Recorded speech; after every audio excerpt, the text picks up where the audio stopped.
The other thing is that a lot of the younger brothers are. Go ahead. No, this is a discussion. Everybody got to hear this one. Right. A lot of the younger brothers, they want to be in polygamous relationships, and in this city, They want to be in the who? polygyny. They want to, yeah. And there's just not been a really good experience with polygyny in the community. So we have brothers who, and I told you about this. It's almost like when they marry all these women, they can't take care of them. They're on welfare. Is this systemic? Is this across the board that everybody that is? Because I hear this often. Like I remember when Sister Zakia came to Philly to do her short film, and it was about his other wife. Yeah. And it's not actually about polygyny. It's not about polygyny. But there was a sister in the crowd who was not African American, and she said, "Why do we have to keep bringing up the situation of polygyny when, that's for those who are on welfare?" So I kind of keep hearing this theme over and over again that the vast majority of people, it's a stereotype, the vast majority of people that are in polygyny are on welfare. I'm in polygyny. I've been in polygyny for a very long time. Neither of my families are on welfare. Never been on welfare. And I know tons of brothers who have multiple wives, and they are not on welfare. They pay cash for everything.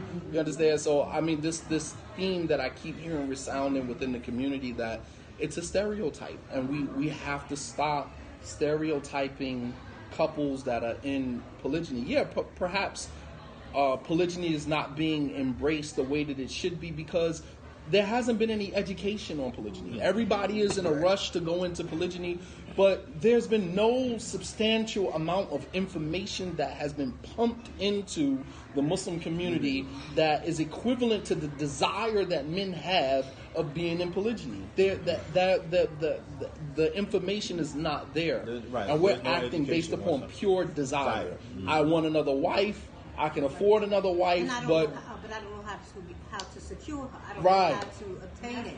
I Right. don't know how to be married and then go out and attract and appeal and court another woman under halal conditions. What is the book for that? And okay, then how, if I do it under halal conditions, how do I appease my wife? I'm sitting here with her wakil or her father. It's completely appropriate, but she's still upset. Right. How do I appease that? Because here I am, her comfort, but I'm also her sword at the same time. That's a skill. Absolutely. Start by at least. But when we're already talking about the lack of gentleness and kindness and intimacy in monogamy, Right. and then we're expecting it to show up in polygyny, And that's what I've heard a lot of people say, like, you don't have to. That brother that's bowed out right quick, didn't he? He bowed out. He tapped out. He tapped out. He said, "That's a lot of weight." He tapped out. Huh? It's left out of things. They give one more attention than they And we give do the know other. that the law said he doesn't charge you for your heart because you can't, Right. who you love. Yeah, more. but are we But saying you're not that that supposed is to let- across the board in polygyny? You're talking about isolated situations. And I'm going to challenge that because I should not know that he is giving you more attention than her. Okay, that's the first problem. Yeah, exactly. Exactly. And secondly, is that true? Is it? I mean, for example, we were working with a couple of Sunday, and we were telling the brother who's trying to do polygyny, what the incoming wife, she doesn't have children, but he has 2 small children with the existing wife. You will probably hear from her more. She has kids, and what people will say, she used the kids. Like, duh, shouldn't she? You And know? the kids don't have a day. Well, and then Exactly. because the children are not in polygyny. The children are not in polygyny. The adults are. And so, how do you maneuver that? How do you come up with that? How do you let the incoming wife know? Look, when my 3-year-old, he's struggling with the potty training. I might be on the phone at 8:30 at night trying to coax her through the situation, and you deal with it. This is real life, and these are the things that people, he just giving her more time than he giving me. The boy done peed all over the bathroom. And his mama. Right. Did they bring me some tea? Okay. So, What's the other one? I hear people say. Oh, and I've heard you talk about this before. They're intimidated. Who- men are intimidated by women. About that. You know, And I heard you talk about how again, that's the ego. if you have that masculine energy, you come with that, then men are not gonna. Yeah, naturally they're not gonna want to deal with And it. most of us have been on our own to some degree to the point that it's coming with us anyway. I Right. think a healthy man is not intimidated by a successful woman. One, I think some of that is female ego. I admit that. The other. What do you mean that it's not necessarily that the women are strong? It's an ego thing. Yeah, I for believe women? again. I think that women we inflate, and who doesn't? We have an inflated ego about who we are and what we're qualified for. And if he doesn't respond to me the way that I want, he's intimidated by me. Maybe he's just not checking for you. It doesn't have to be intimidation. Okay. Maybe he doesn't want to. Maybe he ain't looking at you right. And I don't think it's that extreme either. I don't think it's that he doesn't want you. It's sometimes that, like you said, when you come with that energy, sometimes it's kind of like, let me step back because I don't know. Well, because at the same token, when we're talking about the woman who's taking care of herself and who's been by herself for a while, you also have to speak to a man in a way where you let him know there's a need for a man in your life. If you're talking about, I got this and I do this and I do this, it's like, well, you know, all she need to add to her life is AAA and she's good. She doesn't need me. But it's in the other thing too, when you're really struggling and you let them know that you're struggling, then sometimes you get in a relationship with them and they use that vulnerability where you were just trying to be honest to just try to get them to understand who you are as best you can before marriage. Yeah, but Shadi talks about that. Shadi talks about, you know, we all talk about the struggle is real, but Shadi has talked about how much of your struggle you need to reveal because there are some people who don't have good intent or have good intent but it veers off the path and who don't know what to do with that. And then you end up being used. And I mean, the thing is that you're not going into a marriage, and this is one of the things that we're going to talk about on Saturday. You're not going into a marriage with somebody for him to fix your issues. You know what I'm saying? What I'm saying is that a lot of times we have our expectations of one another in a marriage is unrealistic. We have past hurt pain, and then we're going into a relationship instead of I'm happy and I'm going into a relationship with somebody because I want to share that happiness with them. I'm going into the relationship with you to see how much you can fix me. You know, I need fixing, and your job as my spouse is to make me happy. Right? And the moment you don't make me happy, my relationship with you is not working. Well, guess what? I was already happy. So what's the flip of that? You don't go in that way. You don't go into a marriage looking for happiness. You go into a marriage because you're already happy. And you choosing to share your happiness with that person. You're not going in because I'm empty and I'm looking for you to fill my cup. You understand? Yeah, I understand. That's called exploitation. So what I'm saying is that Absolutely. you don't go in, you went in because you were happy. You were struggling, y'all were talking, you thought you were compatible. You wasn't going for him to fix you. Right. It's still. Yeah, but we all have our issues. We all have our issues.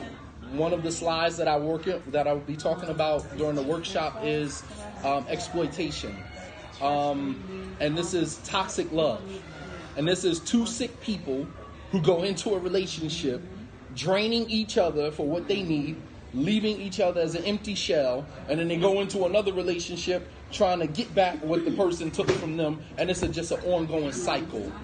And a clear example of that, if any of you guys ever seen the movie Suicide Squad, right? The Joker and his girlfriend. And the girlfriend. Right. Both sick. Yeah. He's sick from the very beginning. She goes into the jail to go Working with him. Right. and end up bringing him weapons. And, Right. there was a need, right? Right. If you pay attention to her shirt, her T-shirt said, Daddy's Little Monster. Right? So she had daddy issues. Her husband, her boyfriend, became her daddy. Right? And he had, obviously, sicko. He had issues, and he exploited her. He exploited her. And that is a clear example of a toxic love situation. And it's exploitation at its best. I'm going in and I'm trying to get from you all of what I need. And we use this under the guise of, I'm trying to complete half my deen. I'm just trying to get the Jannah. Well, you trying to get the Jannah, I'm just trying to be in love. I ain't there yet. I ain't there using you to get the Jannah. I'm right here where I just want to be in love. Right? I just want to feel better. I just want to feel better. I just want to be able to express how happy I am with another human being. Right, and do it halal.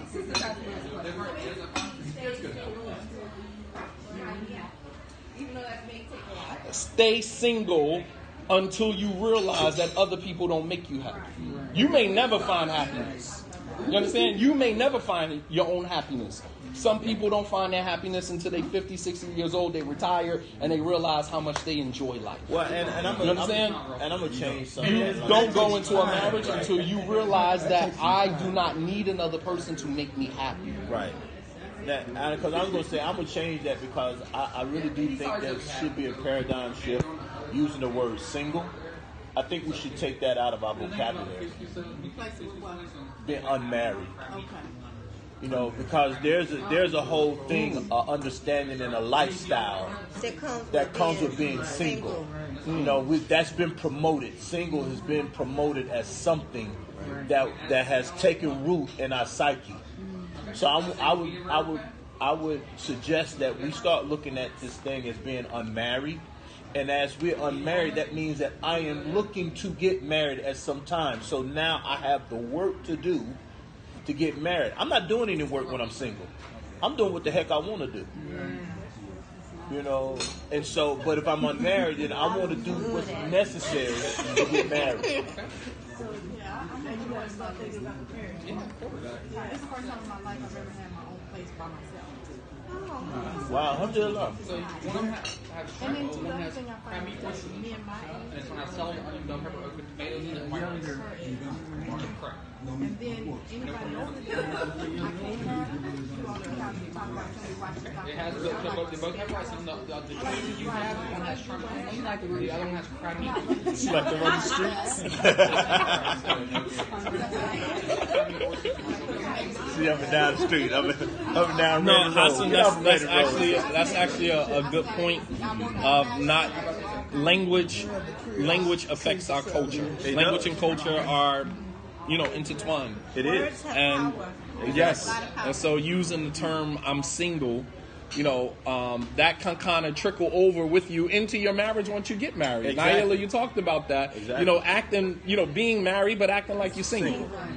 You see how that trickles over into your marriage, right? You're single for so long that it has become such a mentality that even after you get married, you're still of the mentality that I'm single. Still of the mentality that I'm single. So yes, using the word I'm single, using the phrase I'm single to define yourself, it has some connotations, and it does trickle over with you into your marriage. What is that? That's like bringing that baggage into it. Baggage, which is another y'all just giving my whole workshop away. Well, I mean, they just here, so it's like not 100 and something people. So the other thing is baggage, emotional baggage. I talked about that the other day on Periscope. And this is, negative experiences that we've had in the past, whether in romantic relationships or otherwise, that is triggered by your spouse. It's commonly requested, right? Your spouse triggers that. You don't even know why you are angry at your spouse or why you're lashing out at them. The reason why is that they said something or did something that triggered a negative emotion that has not been processed yet. And may not even have anything to do with them. There you go. Has nothing to do with them. Something from your childhood. However, your spouse might have joked with you and you lash out at them and you're like, well, it was just a joke. To you, it was just a joke. To them, you just triggered something in them from their past that they have yet to process, and they don't even know it. You know, baggage, and we all have it. We all have it. I think that's very, very, very important. African males, Mashallah. Speak. process. Speak. A lot of unpressed trauma that we may go through and we may put onto the back of being married. You're putting up a wall for someone who never built a wall in first place. And you're forcing them to have to tear that wall down because you've never learned how to love. So it's very important. Yes. I think more males need to hear that more than anything. Yeah, we will be talking about that on Saturday. Very important. Very good, man. You woke. You woke. You woke. You his wife? We know people.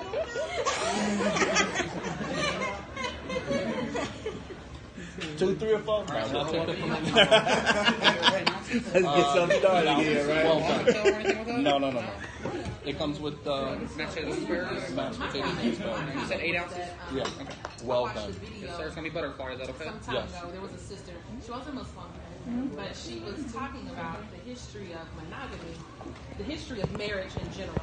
And she was saying that historically, the gist of what she was saying was that historically, marriage always was polygynous, and polygyny was reserved for men who were powerful and wealthy and had status. Monogamy came into being to allow poor men, Yeah, I men seen of the low video before. status. You saw that video? Yeah, I seen the men of video. low status to actually have a partner, Right. right? So her premise was that most women would say that they want a man who is powerful and successful and has money and has he's gonna this want more and than has one. that. And if that's the kind of man that you want, then you better almost be betting that he's going to have the money, he's going to have the power, and he's going to spread that. And you won't be the only wife. Now, if you're content With that broke dude. you know, pushing monogamy, then you might as well be, you might as well plan Yeah, I've seen the video she's to talking settle about. for a man of low status, of low income. You know, But and the I thing thought is it was- that in what she our was saying society was is that the funny, brothers with the low status That's and the low problem. income That's what she are the said. ones who want polygyny. Yeah, right. And it's like you not even cut from that club. Well, I mean, I know because I know That's that in this more city than one wife is and in other associated with places status and power. They're trying to who are intelligent, who make good money, who have good incomes, who are all those great character traits. Aside from all that, those are and I've asked them like, so okay, I know you're married. Like I don't even want to marry him. You know what I mean? But so what about? And they're like, no, don't want to do it. And then like you said, then this brothers that ain't got a pot to piss in or window to throw it out of, they got them stacked up. It's a revolving door. One after the next. Revolving door. One after the next. Absolutely. One after the next. Well, Are the you thing one is that's that a serial marrier? Yeah. Yeah. Well, The we thing had is recorded that- it. We say it.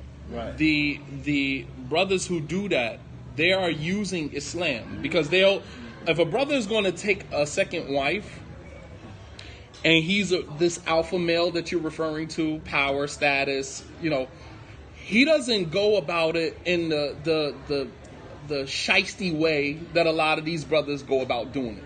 He communicates to his wife. He doesn't have to. You understand? His demeanor already says. His wife, when she marries him, has already made reservations in the back of her mind that at some point, this dude is going to probably want to be in polygyny. She may not agree with it. She may not want it, but she understands what she's dealing with. However, you have brothers now who, like you said, not a pot to piss in, window to throw it out of, and yet it's like, that's my right. And they're arguing and fighting this whole issue.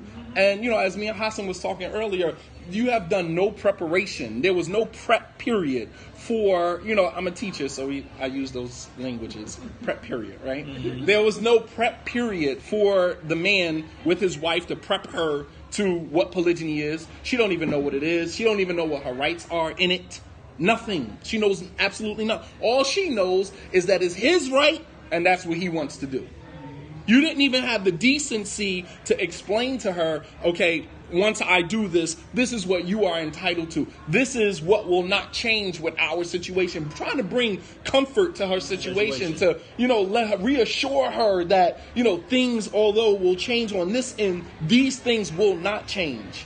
You understand what I'm saying? And that brings that surety to the heart of the woman that will say, all right, I don't necessarily accept it, but it is what it is.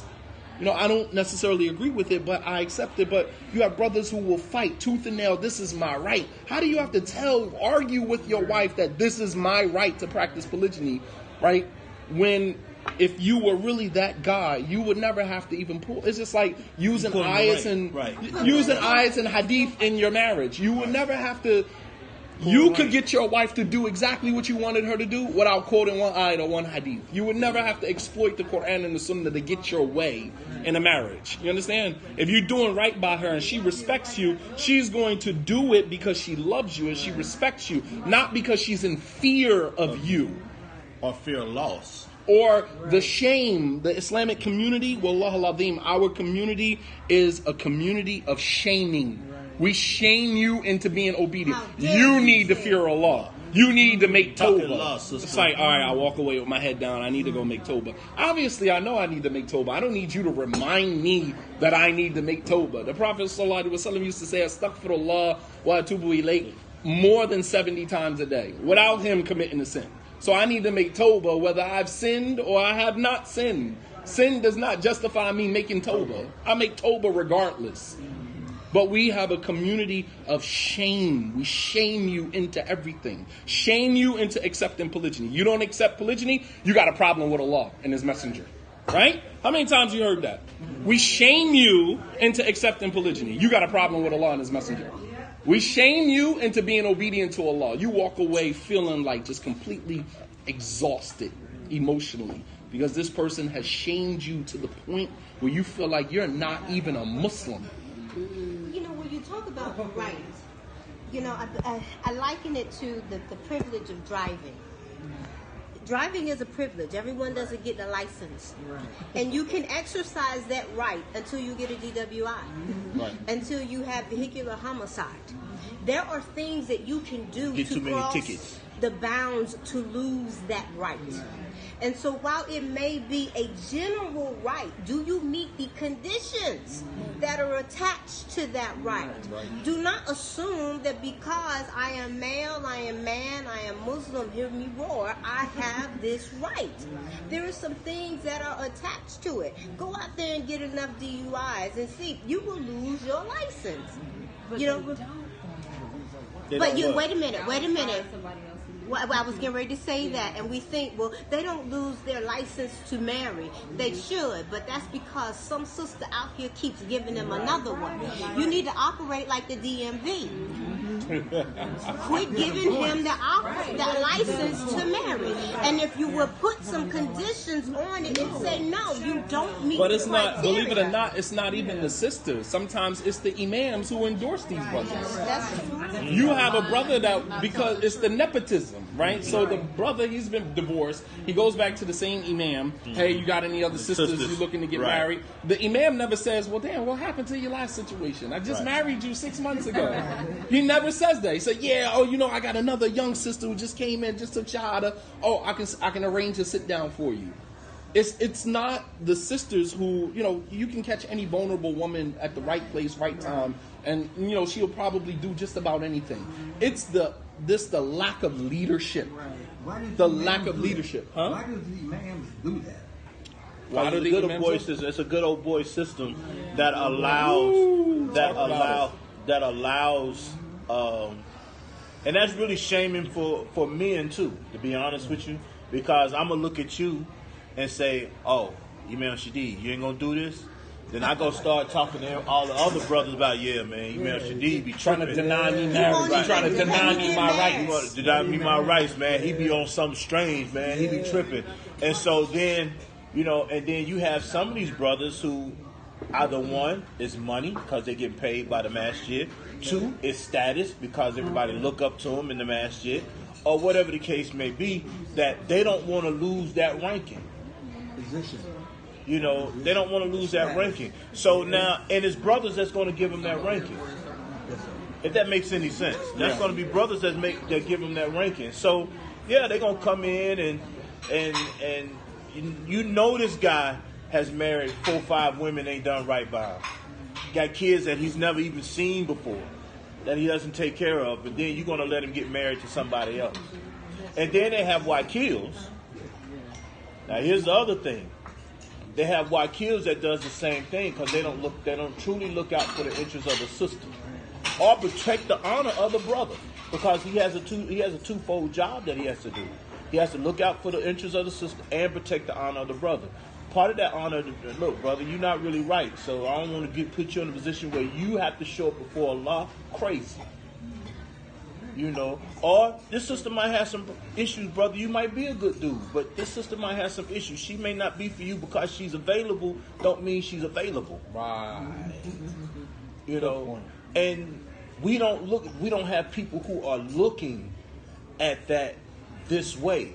So everybody says, you know, to get married. I mean, that's even with having young kids married 17, 16, 17, and just forcing them to get married. Go ahead and make them get married.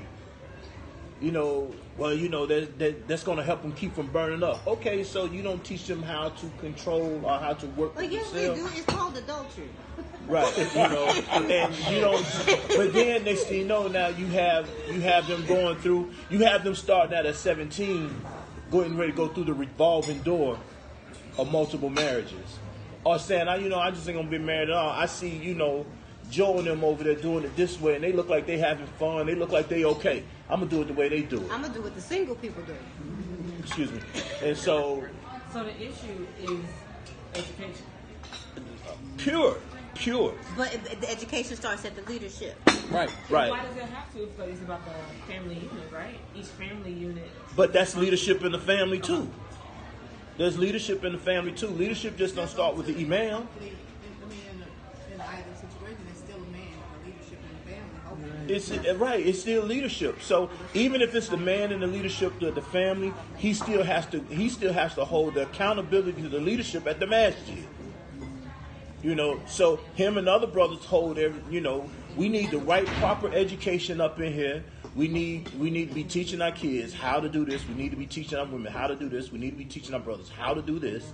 And we need the right people to be able to do it. Now what happens is we're not going to do that because a lot of us are still ignorant to what it is that we actually need. That goes back to what he was saying earlier. Now here we come with all this baggage and all this false information. I mean, how many of us here really came out of the, understood the first rise, back in the old days or whatever the case may be?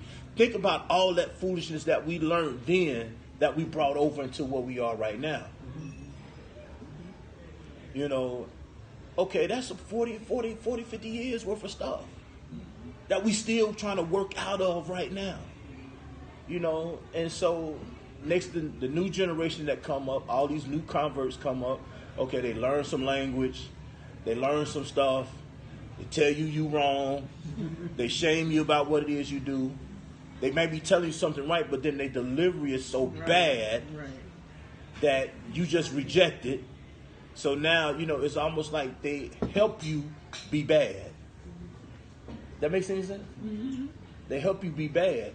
Now, what we have to do is start really getting over ourselves and say, okay, now let me seek proper guidance. That's why I'm glad y'all brought us up here. But let us, not saying that we are proper guidance, right? But, this is how this stuff starts.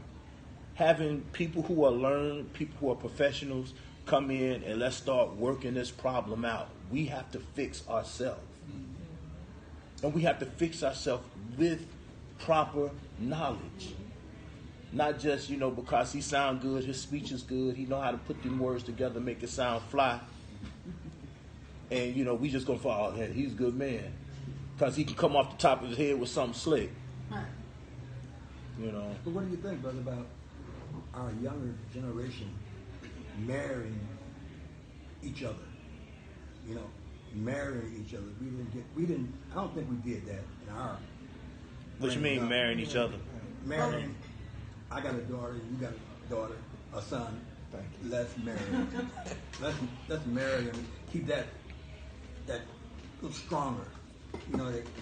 But that's how you build community. So I don't understand maybe I don't understand the question. Well, I'm saying why is that not happening? Yeah, that's a good idea.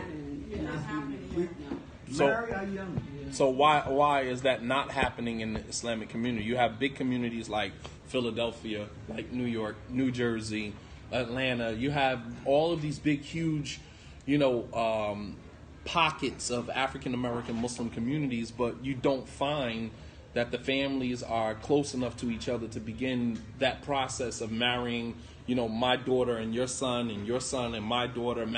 Why is that not happening? I'm going to give you the Islamic opposite, because Hassan and I asked about this, when we're talking about the opposite dynamic, because we asked about why aren't y'all married? You've been to school together, you graduated together, your siblings all grew up together chronologically, and this goes into when we do not practice Islam correctly, and they interacted and intermingled so much that they felt ties of kinship, and they would marry each other. He's like a brother to me. You too close to me. I've heard brothers say that to sisters. Yes. You too close to me, sister. I can't marry you. Yeah, and then I like I say, we have like 85 masjids in Atlanta, right? And none of them are close, or only a few of them are close. There's pockets here, pockets here, pockets here. But who really knows each other? Right. Who really knows each other? So, it might be a masjid on the West End, that I may go to for every now and then. I know some brothers over there, and the brothers know me, and we can talk. And then I have a daughter, it's a young boy over there. He's doing something for himself. He's trying to make it. His family seem like they try to teach him something. I still don't know what this kid gonna be like. I still don't know this. I don't. His family might be a good family. I've seen a lot of good families come up with some rotten kids. Right. So that's not necessarily the case. But he's a cute kid. My daughter seen him. She said, "Okay, I can look at him." And but that doesn't mean you marrying my daughter.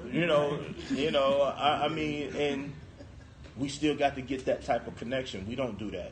I think that's interesting though, because I grew up in church, and that's exactly what happened. Mm-hmm. Everybody married everybody that we went to church with. People didn't necessarily, and probably because my church was a family church. Literally, my great grandfather and my uncles, so my grandmother's siblings, they all pastored. But all of the churches that were in our affiliation, somebody from Christ Temple married somebody from Rest Temple, somebody from so-and-so married from somebody from so-and-so, and we all grew up together. And I would say that we felt fairly familial. Mm-hmm. But that was why everybody grew up and got married, because you already knew them. And it was like, then I don't have to go out and get some. These people still married. I would say the majority of them, the ones that I grew up with, there are a couple, because not all marriages last naturally, but I would say that success rate is better than others that I know. So I think that's weird to hear, like in the Muslim community, that people grew up together, went to school together, went to the masjid together all of their lives, and then they were like, I don't want to marry them. Mm-hmm. Like for me, my perspective is, I would rather marry you, right, and I've known you all my life. I don't have to go out here and get to know somebody else, because I know him. Like I didn't see all the stupid stuff he did, all the dumb stuff, all the times he got a whoop. Let me tell you why. Let me. You're probably not going to want to hear this, but let me tell you why this doesn't happen. Because why these Muslim children are growing up together, going to school together, these boys and these girls are doing things sexually, not together, but with other people. And they talk about it. And then they talk about it. It's like, okay, if I know that she did this with him, I'm not marrying her. Her dad comes to my mom and says, hey, listen, we want to arrange a sit down between your daughter and my son. I'm telling my mom, like, no, I know what she did. She did such and such and such and such. I'm not having them sit down with her. That's what happens. And that's what ruins our children's ability to have healthy relationships, because they end up doing things with each other. I remember, when I was the imam in Philadelphia, and we were having iftar outside. It was in Ramadan. We used to have iftar outside, cookout, And I was sitting at the table just like this with a bunch of young brothers, and I said, as I always do, starting trouble. I said, why are all of you brothers sitting at this table single right now? Why are you single? There's a whole bunch of sisters sitting over there. Why it seems like a simple process. You and you, you and you, you and you, you and you, and just be done and over with it. So one of the brothers said, Brother Shadid, It'll never happen like that. Tell the sisters that if the brothers can get the milk from free, we don't need the cow. Meaning, I didn't catch on to the pun. I didn't get it, right? I'm a little older than they are, so it took me a while to process. I said, run that by me again. He said, why, go for the cow when you can get the milk for free? Tell the sisters to stop sleeping with the brothers, and then perhaps the brothers will marry them. When one brother hears that she slept with this dude or she slept with that dude, he obviously sitting from a place of privilege because he's probably done the same thing. You understand what I'm saying? He's done the same exact thing. However, in Islam, it's a privilege because the woman is going to remain single until somebody asks about her. The man can get married whenever he wants to. You understand what I'm saying? That's the double standard in the Islamic community. A woman will sit at home, go back and forth to work, her routine every day, masjid, work, home, and that's it. And she will remain that way until somebody comes along and marries her. Because some of you can't even fathom going after a man. It's beneath you. Or we were taught, because I was taught not to. There you go. It's inappropriate. It is. So the thing is, it's not. But you're a millennial.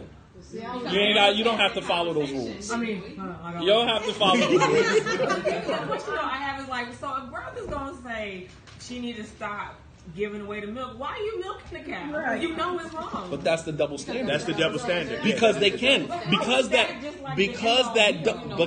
double standard exists, they get away with it. That's all how you address. But I'm saying, how do you address how people are manipulating the double standard thing? Because in that instance, that really is going to be in the hands and the control of a sister. Because I can't take it from you. Mm-hmm. You got to give it to me. Don't give it. I can kick it to you and spit as much as I want at you. I can't get it until you give it to me. But who's teaching the brothers not to go and take it? But the brothers already know. It's not they taking it. They're asking for it.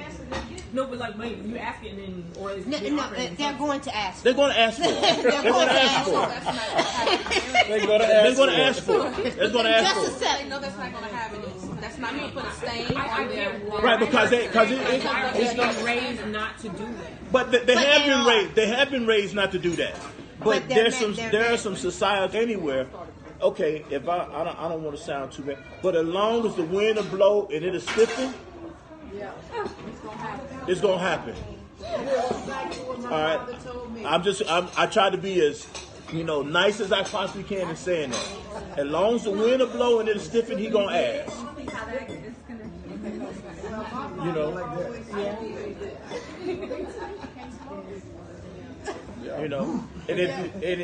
Listen, when you get our age, you gotta let her talk when it's on her mind, because it's not. It goes back to this old saying. My father said that a man can do anything. And on Sunday when he put his suit on, he's missing. A woman can't do nothing that a man can do. So that goes back to the old saying. That's all double standard. That's it. Yeah. But that's society. That's the reality of our society. That's it. But I don't understand that perspective where before you said it, I just said tonight where I said, how does that happen? Our sisters not shooting they shot? We just had this conversation like a couple weeks ago, and I was saying, why wouldn't you send your father, your brother, or somebody, I don't know, another sister who you might even know, like, Brother Tim, okay, I think he's cute, I think I like him, whatever, he cool. For me, I would say. But you have a lot of sisters that won't. Going to 20, 30, 50, and like you said, going to work, going to school, going to the masjid, going home, going to school, and waiting on somebody to just show up. Pick me. Just show up. No. And I mean, but the reality of it is unfortunate, but that's there, and but I will say, and a lot of it too is men are very immature at times. A lot of times. And our immaturity gets us when it comes to intimacy. And I say intimacy, really, I'm just saying sex. And if you look cute and you look good and you willing, You don't have and I to can look talk good. to you. You don't You don't have to look good. You really don't have to look good. And you don't have to be willing. You can just right. As long as I think that you will. As long as you think I think you will, and I shoot it at you, and you say yes, then you know what? It's okay. Game over. It's okay. Now, when I get up and go, and you still there, and I done took from you, and you're gonna be willing with why I'm not desirable anymore, or whatever the case may be. Because a lot of these immature people who show up like that, they're going to go tell their boys. They're going to say something that's now going to tarnish your reputation. Sister just posted here. Very good. Thank you for doing that. She just posted, she said, sliding in the DMs now is the new sit down. Yes. I got one yesterday. Oh, yeah. Hold on. Let me translate that. We got some elders at the table who don't understand what that means. You said sliding in the what? Sliding in the DMs, which is the direct messaging. Direct messaging. So, for example, if I have my Facebook page, and you want to direct message me and you don't want anybody else to see it's just between me and you just send me a direct message. So this is what the young people are doing now. So instead of them going the traditional Islamic route of your father, meeting the man, the potential spouse, coming together, having a meeting and everything being transparent, I just skip that process. I go straight to your Instagram page. I send you a message directly, and we begin communicating with one another like that. That has now become what has replaced the traditional sit-down process. And the thing is that the more and more sisters entertain that, sisters, I want you guys to understand something. Exactly. Every brother you talk to, every brother you allow to slide into your DMs, any brother that you go any further, second base, third base, he's going to go tell somebody else. And that is how your reputation amongst the men within your community gets sullied. So when you're sitting around wondering, why are brothers not shooting their shot, why are brothers not coming to get me, coming for me, checking for me, is because when you did what you did with him, he went and told everybody. We live in a generation where men talk like women. Worse than women. Worse than women. So he went and told everybody else what you did to him. God forbid it was oral. Right? You're done. Exactly. Because no brother is going that knows about that is going to want to marry you. Not because you had oral sex with him. Why don't they want to marry you? They don't want to marry you because they don't want the shame that is associated with having you on his arm, knowing what you just did to somebody else. You understand that? I'm not marrying her. Why? Because all his boys is going to clown him. Right. Oh, you married her after such and such did what he did with her? Because that's what they're going to say. You married that trick? Yeah. Yeah. So women, you got to understand in this. I don't agree with the double standard. I can't change the double standard. So what you got to do is not allow the double standard to suck you in and destroy your chances of getting married. Is nothing better than a woman who, when somebody comes to ask about you and they go ask other brothers about you, they hear crickets. That's just ain't nothing to be playing with, bro. Nah, ain't nobody ever heard nothing about her. Crickets. I don't hear nothing. Sometimes those are scared when you say certain sisters' names, right? You know. So, But I would rather have that reputation, though, to be honest with you. I would rather have that reputation and then be alone and let Allah be my protector than trying to. Because what it does come off in, and this is what they say, you look thirsty. You look this, you look that. I'm sorry, sister. These are the double standards of our society. But I didn't make the rules. I'm trying not to live by them, play by them too much. But I'm just one man. You know, I'm just one man. Somebody else can. We on Periscope? Yeah, the whole time. MashaAllah. So, you know, the thing about it is you are the one who hold the key for you. You are the one who holds the key for you. Nah, alhamdulillah, ain't no names being mentioned either. So this is, we're here in Cincinnati, Ohio. We will be we at the Conscious Coupling. You can go to www.khoolah.com. That's KHOOLAH.com. If you want to be a part of this workshop, you can purchase your tickets online. And you can be a part of this discussion, inshallah ta'ala. All right? Jazakumullah khairan. As you can see, food is being served. Everybody's eating. Wanted to get you guys in on the conversation. This is what will be going on all weekend here, inshallah ta'ala. What we eating?